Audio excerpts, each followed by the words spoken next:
কোনো ব্যক্তি আপনার ক্ষতি করার চেষ্টা করছে, আপনাকে হয়রানি করার চেষ্টা করছে, শারীরিক মানসিকভাবে নির্যাতন করার চেষ্টা করছে, আছে এরকম দুষ্ট প্রবৃত্তির মানুষ, এরকম যদি মনে হয় তো আপনি একটি দোয়া সবসময় পড়বেন। নবী করিম সাল্লাল্লাহু আলাইহি সাল্লাম কোনো ব্যক্তি তার ক্ষতি করতে পারে এরকম আশঙ্কা বোধ করলে তার ক্ষতি থেকে বাঁচার জন্য এই দোয়া পড়তেন। দোয়াটা হলো আল্লাহুম্মা ইন্না নাজআলুকা ফি নুহুরিহিম ওয়া নাউযু বিকা মিন শুরুরিহিম। আল্লাহুম্মা ইন্না নাজআলুকা ফি নুহুরিহিম ওয়া নাউযু বিকা মিন শুরুরিহিম। অর্থাৎ, হে আল্লাহ, যারা আমার ক্ষতির চেষ্টা করছে, শত্রুতা করার চেষ্টা করছে,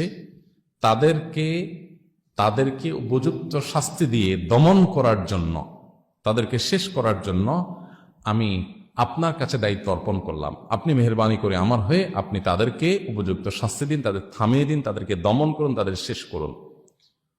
ওয়ানাউযু বিকা মিন শুরুরিহিম, এবং আল্লাহ তাদের ক্ষয়ক্ষতি থেকে আমি আপনার আশ্রয় চাই, আপনি আমাকে রক্ষা করেন।